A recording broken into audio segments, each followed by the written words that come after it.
El 1 de septiembre de 1939, el mundo vio horrorizado cómo los ejércitos de la Alemania nazi entraban en Polonia, dando a conocer un nuevo y terrorífico concepto de guerra. La llamaron Blitzkrieg, guerra relámpago, y en menos de 8 meses iba a sumergir a toda Europa en el horror de la Segunda Guerra Mundial. ¿Cuál era el secreto de la maquinaria de guerra nazi? ¿Contaban con nueva y devastadora tecnología bélica? ¿O fue simplemente cuestión de una eficacia implacable?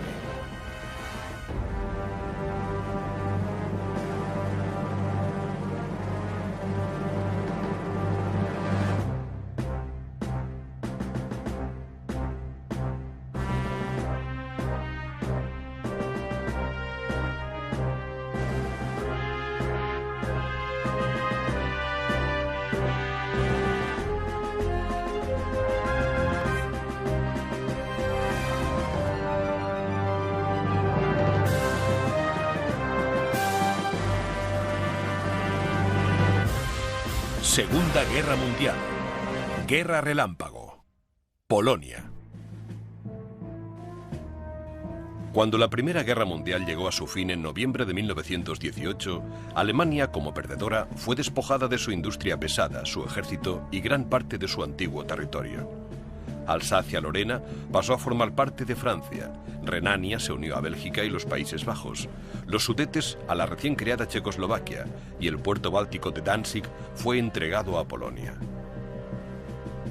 Al igual que muchos alemanes, la población de estas zonas, principalmente alemana, sintió humillación por la derrota en la guerra e ira por haber sido separada de la madre patria. Cuando Adolf Hitler subió al poder en 1932, se encontró con una nación a las puertas del colapso social y económico, pero estaba decidido a reconstruir su país y vengarse de sus enemigos. Alemania, que había sido una gran potencia centroeuropea, solo tenía permitido mantener una fuerza pacificadora de no más de 100.000 hombres, sin tanques, aviones ni artillería pesada. Ante tales recortes, la industria pesada alemana se había hundido. Públicamente, Hitler insistía en que Alemania se atendría al Tratado de Versalles, el tratado de paz de la Primera Guerra Mundial. Pero en claro desafío a las sanciones internacionales, emprendió la reconstrucción del ejército alemán como primer paso de un plan a largo plazo para recuperar los territorios que Alemania había perdido. Si Adolf Hitler quería que sus planes de conquista tuvieran éxito, debía llevarlos a cabo lentamente, con cuidado y en secreto. Hitler sabía que si sus intenciones llegaban a ser del dominio público, Alemania corría el riesgo de ser invadida por Francia y Gran Bretaña. El alto mando alemán entendía que el restablecimiento de una Alemania fuerte requería, en primer lugar, un programa de rearme a gran escala y, en segundo lugar, una estrategia militar que permitiera a Alemania vencer a sus enemigos con rapidez y decisión. Entre 1914 y 1918, los ejércitos de Europa y Gran Bretaña habían estado atrapados en un punto muerto altamente perjudicial. La terrible guerra de trincheras había llevado prácticamente a la bancarrota a todas las naciones involucradas y había costado la vida de casi 8,5 millones de hombres. Hitler quería pasar cuentas por las pérdidas de Alemania, pero debía evitar los errores catastróficos cometidos en la última guerra. Mientras Hitler pactaba en secreto con los industriales alemanes, el Estado Mayor empezaba a concebir tácticas de batalla nuevas y mejoradas. El jefe del ejército, el general Hans von Seeckt, escribió un informe describiendo un plan audaz. El futuro de la guerra depende enteramente del uso de armamento móvil, cuya actuación será decididamente más eficiente con la ayuda de la aviación.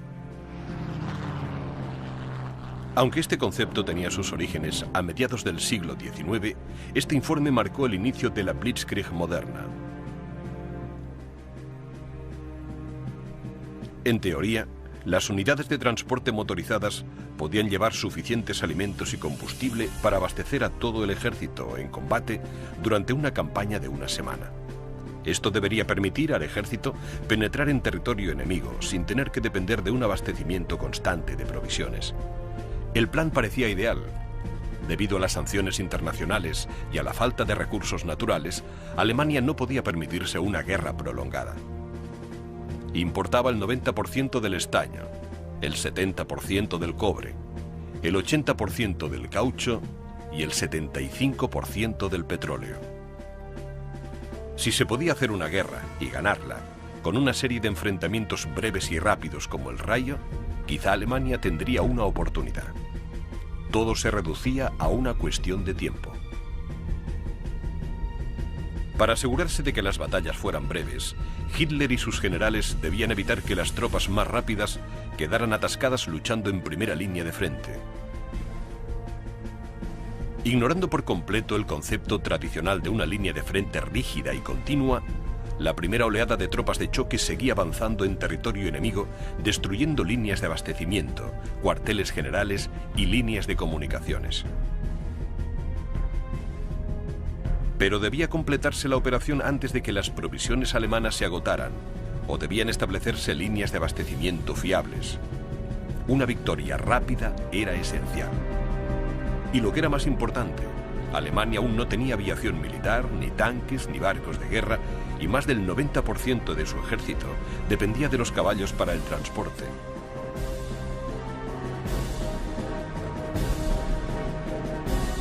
El rearme y la modernización se convirtieron en la máxima prioridad de Hitler. Se podían construir pequeños componentes de aviones y armamento en fábricas pequeñas y montarlos en otra parte, pero la enorme maquinaria requerida para fabricar vehículos militares pesados, como los tanques, no podía construirse en unos pocos meses, ni siquiera en unos años.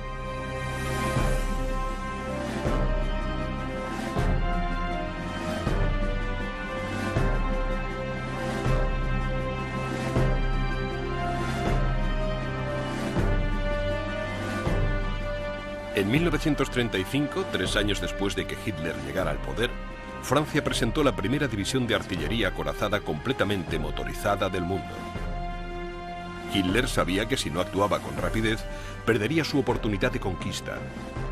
Estaba decidido a que eso no pasara. Sorprendentemente, en 6 meses, Alemania había reunido una división completamente móvil y una acorazada, o división Panzer.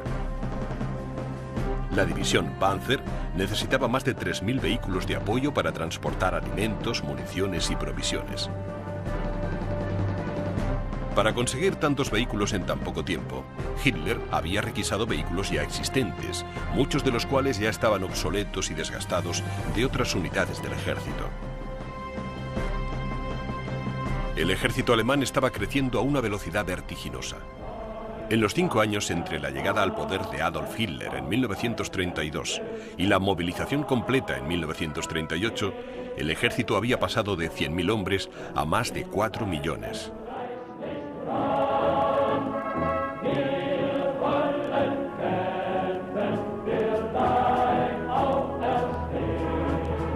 En consecuencia, la ya insuficiente cantidad de vehículos militares alemanes fue aún más insuficiente. Incluso se estaban trayendo caballos de tiro del ejército británico, que los estaba sustituyendo por vehículos motorizados. Aparte de las pequeñas divisiones motorizadas que Hitler desplegaba constantemente ante las cámaras de los noticiarios, el ejército estaba formado por millones de hombres con poca o ninguna preparación, vehículos viejos, muchos requisados de la industria privada, y miles de caballos viejos. La mermada industria alemana no podía cubrir las necesidades de un ejército tan grande. Sin embargo, esto no detuvo los planes de Adolf Hitler. Poco a poco, estaba consiguiendo lo que quería: un ejército enorme para desfilar delante de las narices de sus enemigos europeos y británicos, y se deleitaba exagerando su tamaño y potencia.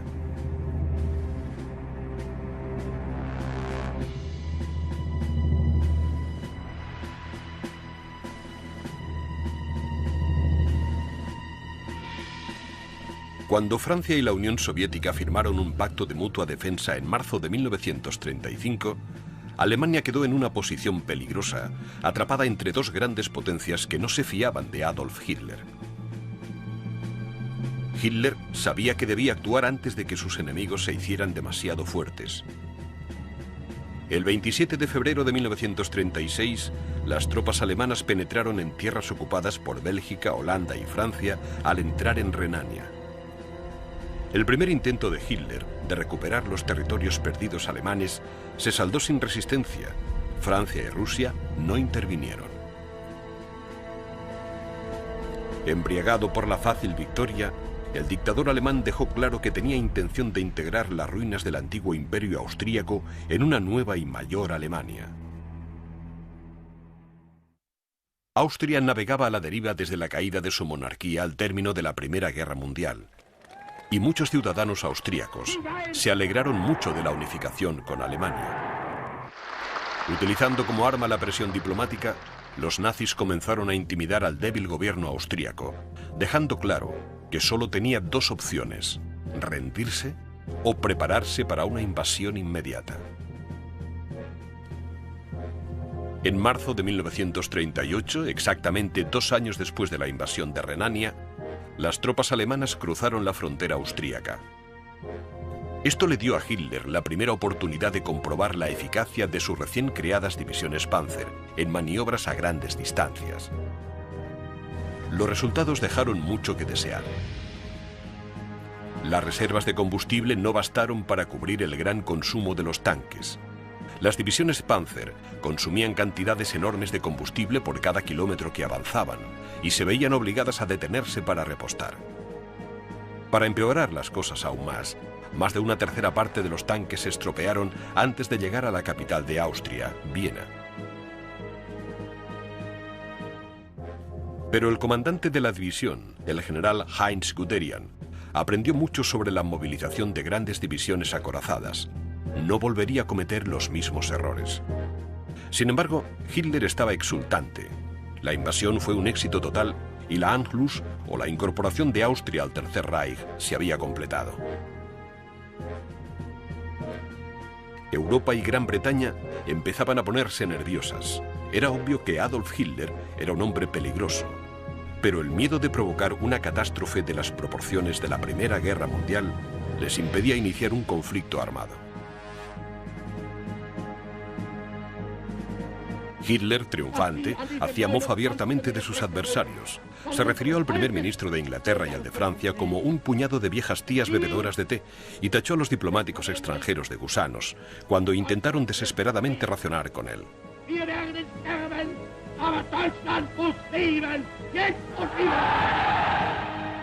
Creyendo que podía seguir adelante con prácticamente cualquier tipo de agresión sin encontrar una oposición seria, Adolf Hitler centró su atención en los Sudetes, una zona de cerca de 30.000 kilómetros cuadrados de antiguo territorio alemán que había sido confiscada al término de la Primera Guerra Mundial para ayudar a la creación de la República de Checoslovaquia.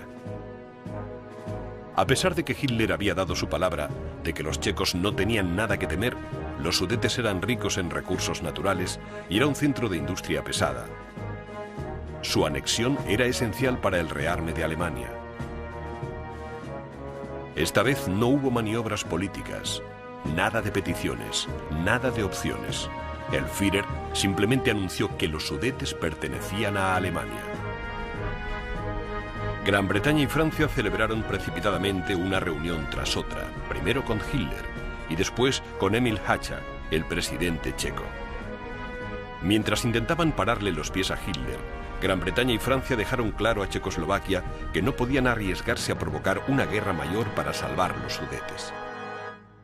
El 29 de septiembre, solo 6 meses después de la anexión de Austria, Gran Bretaña y Francia cedieron ante las peticiones de Hitler. El presidente checo no fue consultado.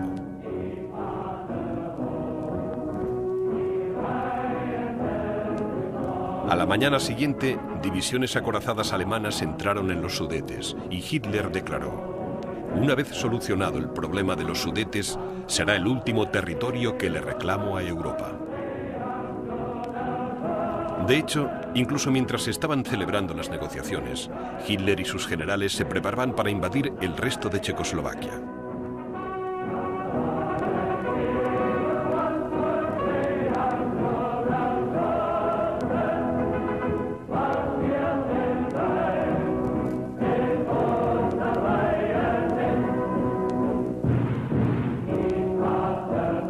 26 semanas después de perder los Sudetes, el presidente checo Emil Hácha fue invitado a Berlín para reunirse con Hitler.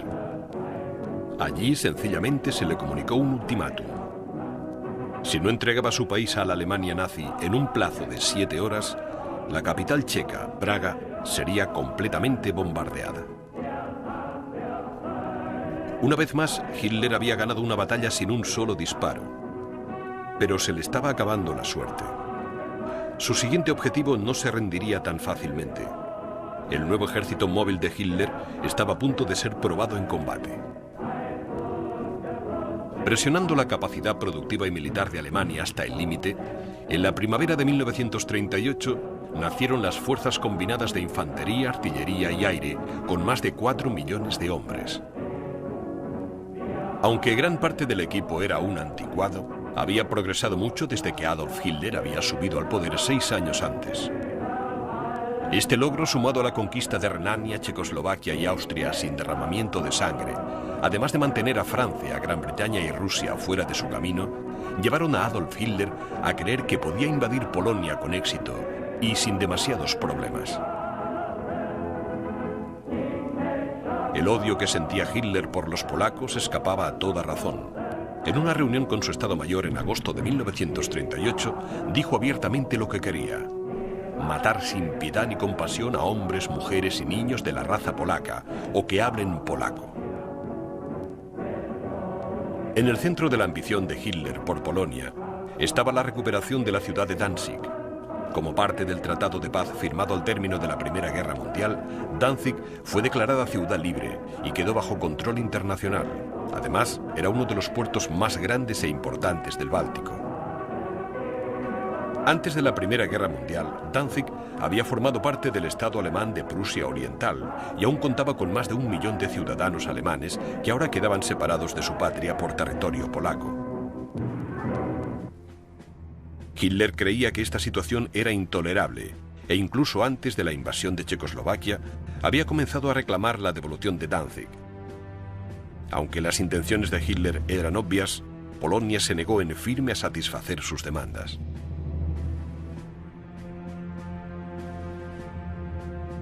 Hacía falta inventar un pretexto para que la invasión de Polonia no pareciera un paso más de la Alemania nazi hacia la guerra generalizada. Para hacer que los polacos parecieran una amenaza para la seguridad de Alemania, las fuerzas especiales alemanas, disfrazadas de soldados polacos, organizaron un ataque ficticio en la frontera, lo que permitió a Hitler acusar falsamente a los polacos de un acto de guerra. Mientras sus amenazas a Polonia eran cada vez más evidentes, Hitler y sus generales planificaban cuidadosamente una invasión generalizada. En cuanto Alemania hubo firmado un pacto de no agresión con el vecino oriental de Polonia, Rusia, Hitler se convenció de que podía seguir adelante sin verse arrastrado a una guerra mucho más grande de lo que podía permitirse. Desgraciadamente, los polacos no movilizaron a su ejército creyendo que no había peligro de invasión hasta que se hiciera una llamada pública a filas de las unidades alemanas en la reserva. Pero ni siquiera el egocéntrico Adolf Hitler era tan obvio.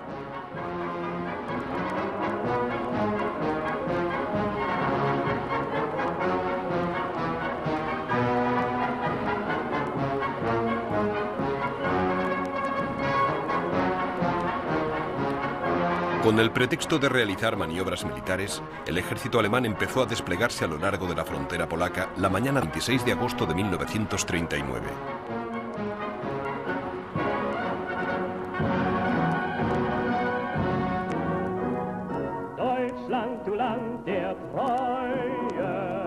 Anticipándose al siguiente movimiento de Hitler, Gran Bretaña firmó un acuerdo de mutua defensa con Polonia con la esperanza de que Alemania se echara atrás. Además, Gran Bretaña instigó a Polonia a que negociara con Hitler. Basándose en la experiencia de Renania, Austria y Checoslovaquia, Hitler pensó que Gran Bretaña no intervendría, ni siquiera en caso de invasión. Pero en un cínico movimiento diplomático, como si jugara al gato y al ratón, Hitler aceptó la petición de Polonia de negociar. A las 4 de la tarde del 31 de agosto, el embajador polaco esperó ansiosamente a que le llevaran al despacho de Adolf Hitler. Le dijeron que el Führer estaba al teléfono y que le recibiría en breve. El embajador podría haberse marchado a casa. La llamada de teléfono era al alto mando alemán.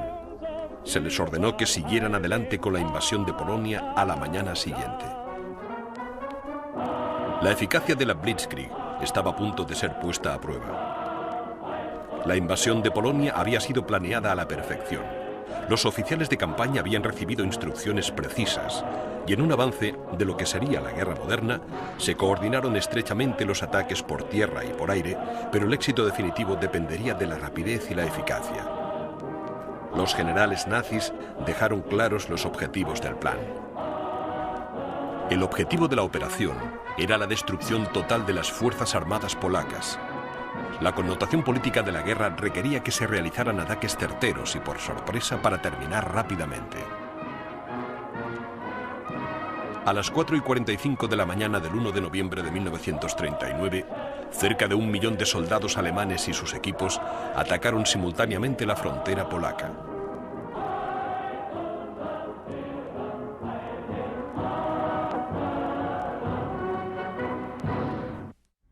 Para asegurarse una victoria rápida y segura, las fuerzas alemanas avanzaron en dos frentes. El primero entraría en Polonia desde el norte, a lo largo del corredor que separaba a Alemania del puerto de Danzig. El segundo ejército, más numeroso, avanzaría por las fronteras sur y oeste en la zona en la que Alemania limitaba con el antiguo territorio checo.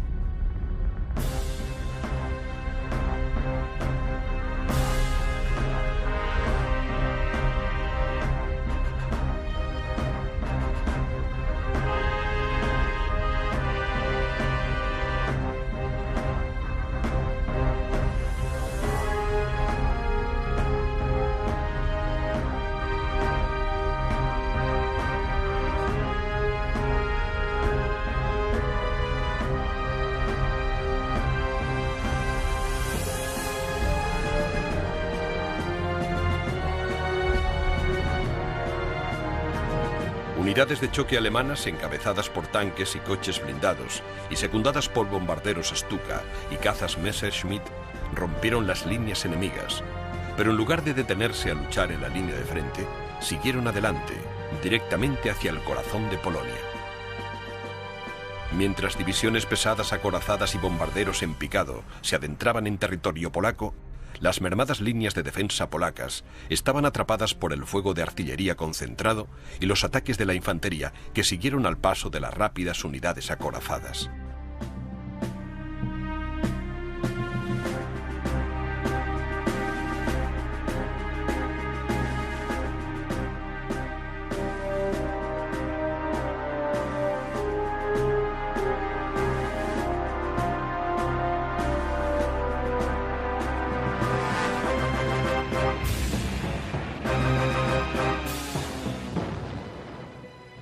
Todos los bombarderos en picado disponibles proporcionaron apoyo a las tropas de tierra alemanas.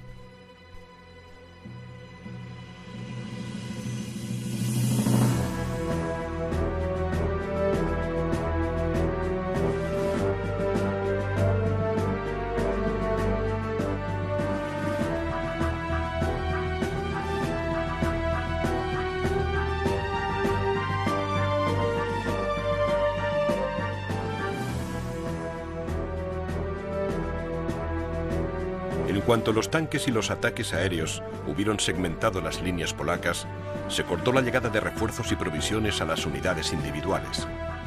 Eso las convirtió en una presa fácil para la infantería alemana, que sacaba provecho de su ventaja hasta que los polacos se rendían o eran eliminados.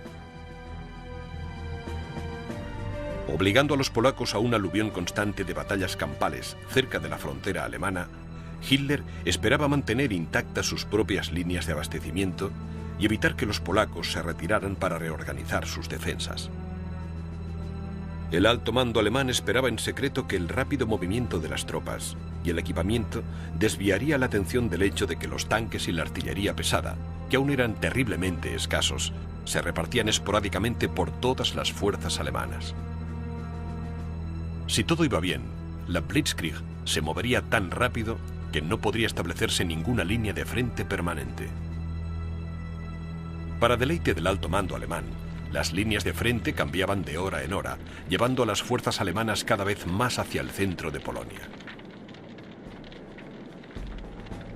Con las tropas polacas luchando por su vida, los tanques y los aviones alemanes empezaron a concentrarse en la destrucción de vías de tren, cuarteles militares, centros de comunicaciones y de abastecimiento, evitando así aún más que las fuerzas polacas se reagruparan. Puesto que la mayor parte de las líneas de tren que unían a los dos países se encontraban en el sur de Polonia, ese sería el primer objetivo del Grupo Sur del ejército alemán.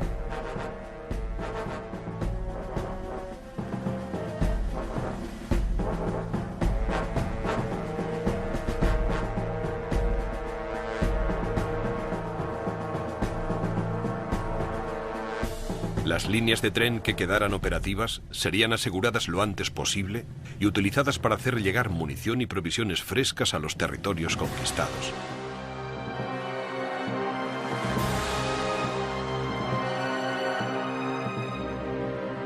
El objetivo principal del Grupo Norte del ejército era capturar Danzig y después dirigirse al sur, hacia la capital de Polonia, Varsovia. Eso evitaría que las fuerzas polacas en retirada establecieran una línea defensiva alrededor de la ciudad. A las 6 de la mañana, poco más de una hora después de que las fuerzas de tierra alemanas cruzaran la frontera con Polonia, las fuerzas aéreas alemanas, la Luftwaffe, iniciaron una despiadada campaña de bombardeos.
El ataque aéreo fue encabezado por 9 unidades de bombarderos en picado Junker Ju-87, cada uno provisto de una ruidosa sirena pensada para aterrorizar al enemigo a medida que se acercaban a él.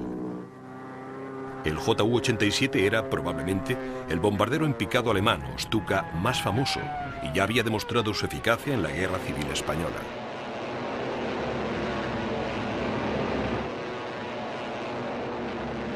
Los Stukas podían soltar su carga con una precisión escalofriante, descendiendo súbitamente para soltar su carga mortal sobre las ciudades y las tropas polacas.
En cada ataque aéreo, los Stukas eran protegidos por gigantescas formaciones de cazas Messerschmitt, que eran capaces de ahuyentar a los aviones polacos o de virar para atacar los pocos enclaves antiaéreos que tenía Polonia.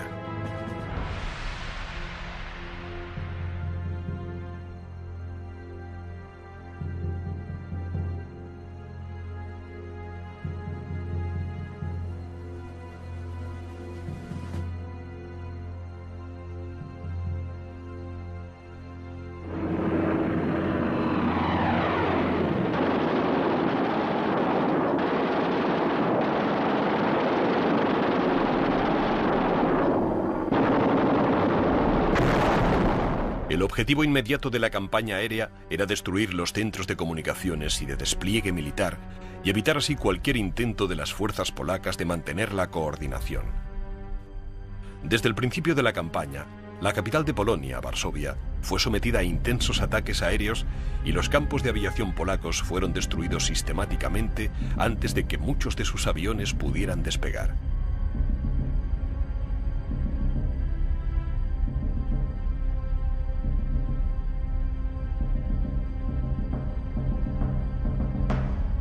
A pesar del castigo infligido por los alemanes y el hecho de que solo la mitad de los 840 aviones polacos estaban preparados para el combate, los escuadrones de cazas polacos consiguieron provocar bajas importantes a la Luftwaffe.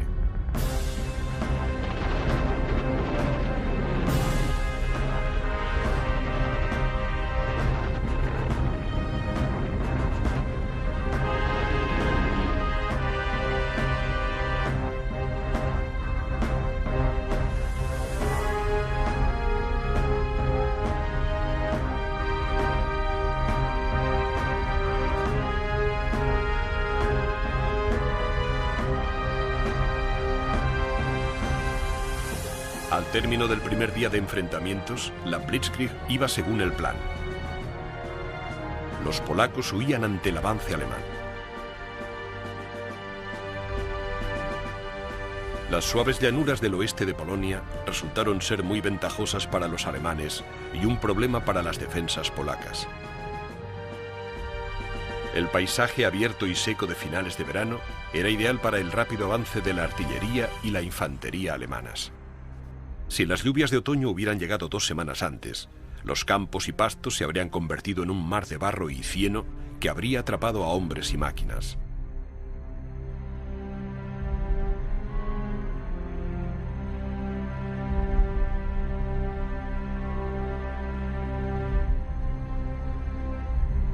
Para los polacos, el problema no era el terreno en sí, sino la cantidad de este que debían defender.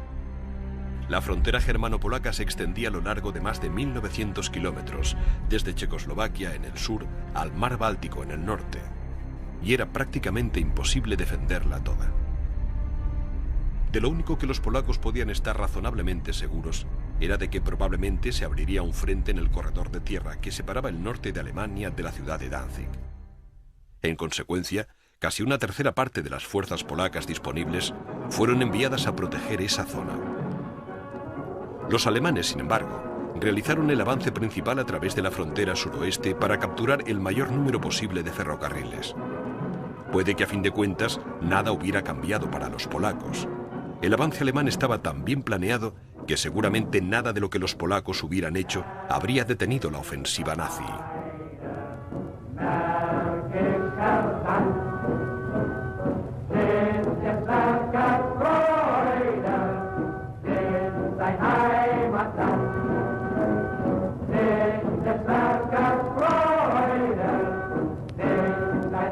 En todos los puntos por los que el ejército alemán entró en Polonia, sus tropas estaban dispuestas para ayudarse el máximo las unas a las otras y para infligir el máximo daño a los polacos. 2 o 3 columnas de unidades acorazadas o de infantería avanzaban simultáneamente y muy cerca las unas de las otras. Con el apoyo de otras columnas que se mantenían cerca, las unidades podían ayudarse mutuamente cuando fuera necesario. Además de ayudarse mutuamente, las columnas paralelas podían separar y rodear temporalmente bolsillos de las tropas enemigas. Esta maniobra en pinza obligaba a las tropas polacas a tener que defenderse en 2 flancos simultáneamente. Además, el alto mando alemán había asignado casi 300 aviones para el apoyo aéreo. Estos perros guardianes del aire se lanzaban en picado sobre los focos de resistencia, eliminándolos antes de que llegara la infantería que iba avanzando, u obligándoles a dividir sus fuerzas entre un ataque de infantería a dos frentes y un tercero desde el cielo. Las tácticas alemanas eran tan devastadoramente eficaces que incluso la infantería, que tenía que cargar con equipos transportados por caballos y howitzers de campaña de 1,5 toneladas, podía avanzar cerca de 50 kilómetros al día en territorio polaco, destruyendo las defensas polacas a su paso o haciéndolas retroceder hacia el interior del país en un círculo cada vez más reducido, un círculo que terminaría cerrándose alrededor de las ruinas de Varsovia. Si podían escapar al ataque inicial de tanques y bombardeos aéreos o al concentrado avance de la infantería, las fuerzas polacas intentaban retirarse y reagruparse, pero eso también las conducía al desastre. Las unidades en retirada topaban con las columnas de apoyo que seguían avanzando hacia las líneas de frente, que ya habían sido superadas. Pronto las carreteras se llenaron de hombres y caballos que se desplazaban en dos direcciones a la vez.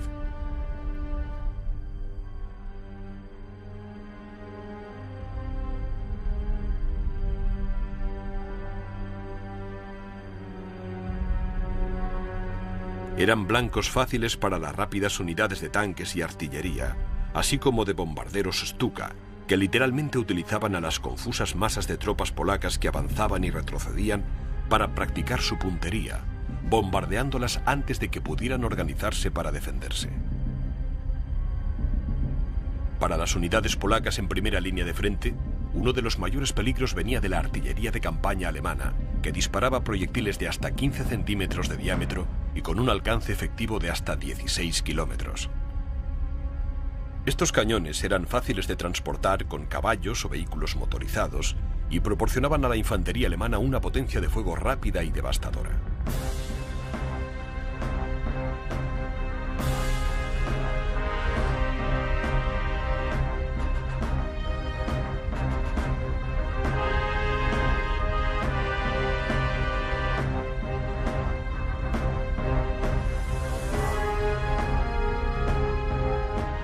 Los camiones semi-oruga y los oruga para el transporte de tropas eran más rápidos y maniobrables que los tanques. Además, su potencia les permitía cazar howitzers pesados y cañones antiaéreos y aún así seguir a los tanques. Los legendarios tanques alemanes o Panzers, a pesar de su temible aspecto y sus supuestas capacidades, eran el arma alemana de primera línea de frente más limitada. Lentos y difíciles de controlar, eran blancos fáciles en los estrechos confines de los centros urbanos, así que fueron relegados a rondar por el campo en grupos, destrozando emplazamientos de la artillería polaca, dispersando las tropas y destrozando cruces de vías ferroviarias, plantas de utilidad pública y centros de comunicaciones. Con una superioridad numérica de 15-1 ante los tanques polacos, los Panzers tenían poco de qué preocuparse. Sin duda, Hitler estaba ansioso por hacer alarde de su recién desarrollada potencia naval. Un ataque a la ciudad portuaria de Danzig debería haber sido una oportunidad perfecta. Irónicamente, el único barco alemán que entró en acción fue el Schleswig-Holstein, un viejo veterano de la Primera Guerra Mundial que había sido relegado a barco de entrenamiento. Aún así, el Schleswig-Holstein se acercó peligrosamente a la costa de Polonia el 1 de septiembre y casi a bocajarro bombardeó brutalmente la guarnición polaca.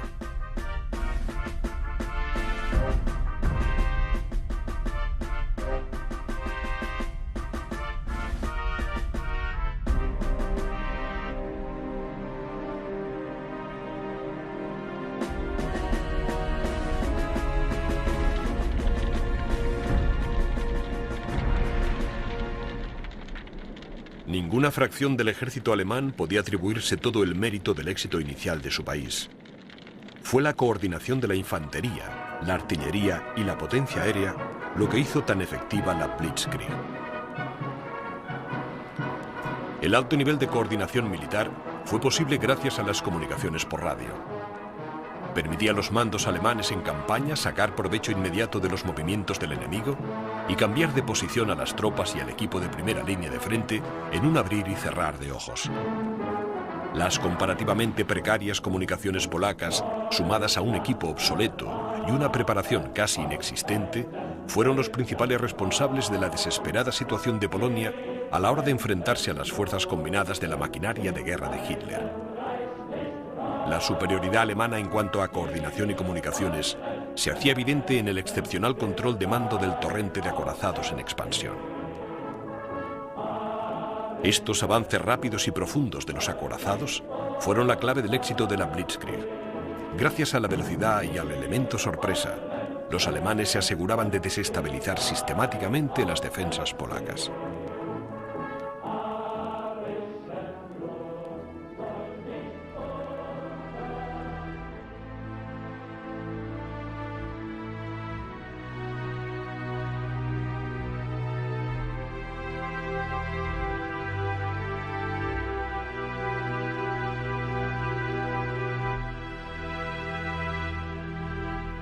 A pesar de que en 1939 Polonia tenía uno de los mayores ejércitos del mundo, la mayor parte de su equipo era el que había quedado de la Primera Guerra Mundial, y la situación se agravó porque el vacilante alto mando polaco solo consiguió movilizar a 17 unidades de infantería y a 6 brigadas de caballería trágicamente obsoletas cuando el ejército alemán empezó a cruzar sus fronteras. 9 divisiones más, que se necesitaban desesperadamente, aún se estaban reuniendo en sus cuarteles cuando la línea de frente polaca empezó a ceder.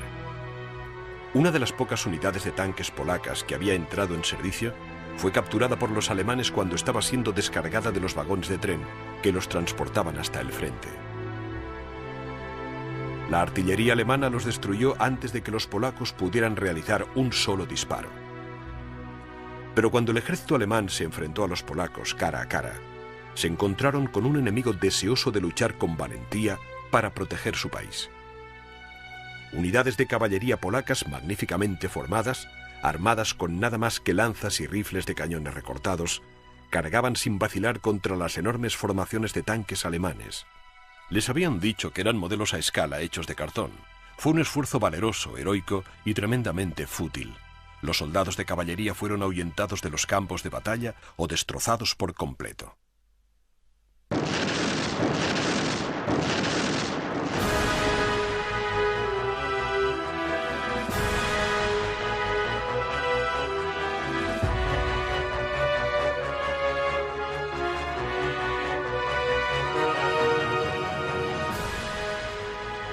Solo 4 días después del inicio de la invasión, el ejército alemán había avanzado más de 80 kilómetros dentro del territorio polaco.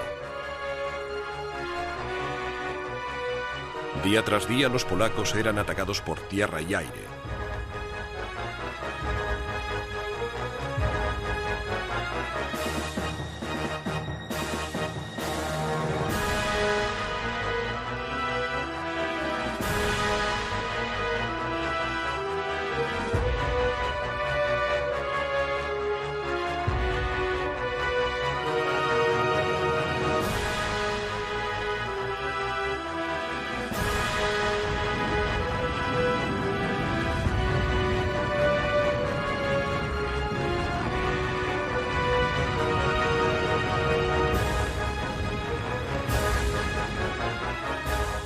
La maniobra en pinza de los alemanes rodeaba y capturaba una unidad polaca tras otra, y las que quedaban se retiraban en un desesperado esfuerzo por llegar a Varsovia, donde esperaban crear una última barrera defensiva para proteger la capital. La Blitzkrieg avanzaba sin piedad. Incluso los alemanes estaban sorprendidos por la facilidad con que se estaba llevando a cabo la invasión. Un joven soldado le escribió a su esposa: «Era tan parecido a las maniobras que nos costaba trabajo creer que era la guerra de verdad. Todo parecía tan bien ordenado». El 9 de septiembre, solo el 9º día de combate, el grupo norte del ejército alemán, que venía del corredor de Danzig, y el grupo sur, que venía desde el suroeste, se encontraron en la ciudad de Lubów, dividiendo así Polonia en dos. Cada uno de estos ejércitos había recorrido 320 kilómetros dentro del territorio polaco en poco más de una semana. Pero a los Panzers alemanes no todo les iba bien. El 8 de septiembre, la cuarta división Panzer perdió más de 60 tanques intentando capturar los barrios periféricos de Varsovia. Para el 10 de septiembre, la mayor parte de las fuerzas polacas restantes estaban concentradas en Bolsillos al oeste de Varsovia. Cuando empezaron a avanzar hacia la capital, los alemanes utilizaron una vez más la maniobra en pinza, esta vez a gran escala. La 10ª división Panzer se desvió hacia el este, detrás de las líneas polacas, cortándoles la retirada hacia Varsovia. Cuando los polacos dieron media vuelta con dificultad a sus líneas defensivas, un segundo frente alemán apareció por el oeste. Los polacos estaban atrapados entre dos líneas de tropas alemanas en avance. La retirada se convirtió en un desastre, puesto que se cortó el paso a la defensa por todos lados. A las 2 semanas de guerra, estaba claro que los polacos habían perdido, pero se negaban a entregar su país a la Alemania nazi. Trasladándose de noche y luchando de día, bolsillos dispersos del ejército polaco luchaban para llegar a Varsovia, infligiendo todo el daño posible a los invasores.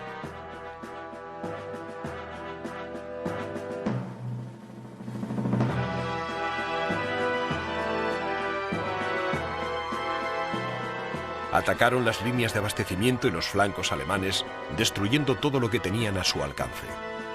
El 17 de septiembre, los focos dispersos del ejército alemán estaban irremisiblemente atrapados en las ruinas de Varsovia, levantando defensas y abriendo trincheras desesperadamente ante el círculo cada vez más estrecho de soldados enemigos. Aquí, entre las ruinas bombardeadas de la que una vez fue una hermosa ciudad, los polacos pospusieron lo inevitable durante 12 días, a pesar de los ataques constantes desde tierra y los bombardeos aéreos de saturación. Los molinos de harina de las afueras de la ciudad se convirtieron en muros de fuego que arrasaron la ciudad. Hacía tiempo que se había cortado el abastecimiento de agua y electricidad, y las líneas de ferrocarril que podían haber traído refuerzos y provisiones eran un amasijo de hierros.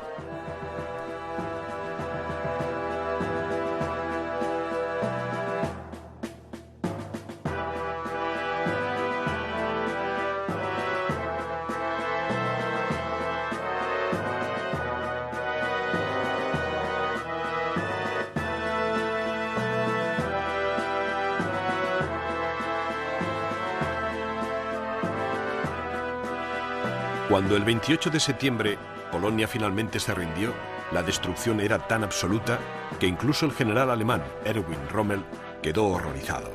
Dijo: "No hay ni un solo edificio que no esté dañado.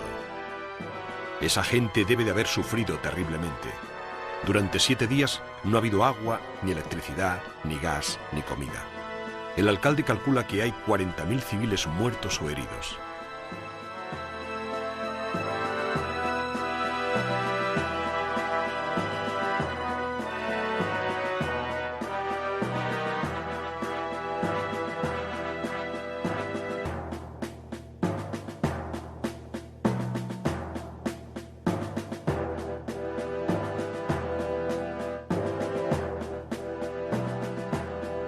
Aunque fuera difícil de creer, Polonia aún no había pasado lo peor. Todos los territorios que quedaban al este de las líneas alemanas fue entregado a la Unión Soviética como gesto de buena voluntad de Adolf Hitler. Pero puede que los supervivientes polacos atrapados en territorio ruso tuvieran suerte. Detrás del ejército alemán llegaban unidades de las SS especialmente seleccionadas, con la misión de capturar y asesinar a los intelectuales polacos. Profesores, médicos, policías, miembros del clero de cualquier confesión, judíos, terratenientes, nobles y trabajadores del gobierno debían ser exterminados. Tras la primera semana de enfrentamientos, los comandantes de las SS ya se jactaban de 200 asesinatos al día. Para cuando Polonia finalmente se rindió, menos del 3% de las clases altas seguía con vida. Polonia iba a convertirse en una enorme cantera de trabajadores al servicio de la maquinaria de guerra alemana. El número total de polacos muertos durante las 3 semanas de campaña sigue sin determinarse, pero lo que está claro es que sobrepasó las 50.000 personas y cerca de 700.000 polacos fueron hechos prisioneros. En comparación, los alemanes perdieron apenas 10.000 hombres. Milagrosamente, Más de 100.000 soldados polacos, marines y aviadores consiguieron escapar de su país en ruinas.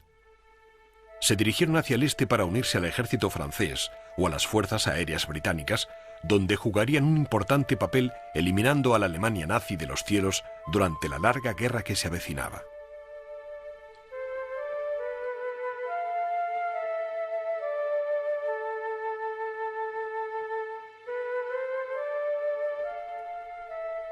Hitler y el alto mando alemán estaban orgullosos de sus logros. La Blitzkrieg estaba siendo un éxito de la eficacia militar y la organización alemanas. Habían vencido a un enemigo casi indefenso y habían dado a sus soldados más experiencia en el campo de batalla que cualquier otra potencia europea. La moderna y motorizada maquinaria de guerra alemana había aplastado al ejército y las fuerzas aéreas polacas, que no estaban preparados para otro conflicto como la Primera Guerra Mundial. La velocidad y la apabullante audacia de las avanzadillas de los acorazados alemanes, con la ayuda de la eficacia mortal de los Stukas, habían dado al mundo la primera muestra de la Blitzkrieg. Las fábricas polacas fueron reconvertidas para manufacturar bienes y provisiones para la creciente maquinaria de guerra alemana. El pueblo polaco era obligado a deslomarse para sus nuevos señores en los infames campos de trabajo. Los cínicos estratagemas diplomáticos y la propaganda habían funcionado tan bien como la propia Blitzkrieg. Ahora Hitler sabía que Francia no quería luchar y con un poco de suerte los británicos no acudirían a ayudar a los franceses. Adolf Hitler podía realizar tranquilamente su siguiente movimiento. A pesar de sus amenazas, Inglaterra y Francia le habían permitido aplastar Polonia sin mover un dedo.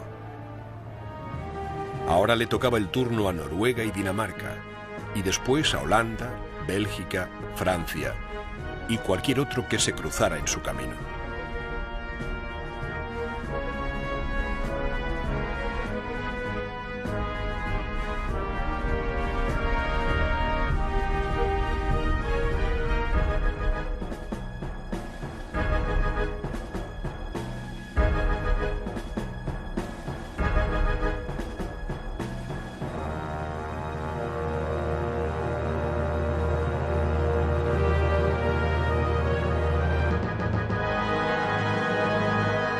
Hasta el momento, a Adolf Hitler y a la Alemania nazi todo les iba viento en popa. Pero el tiempo puede ser muy cruel, como Hitler acabaría descubriendo.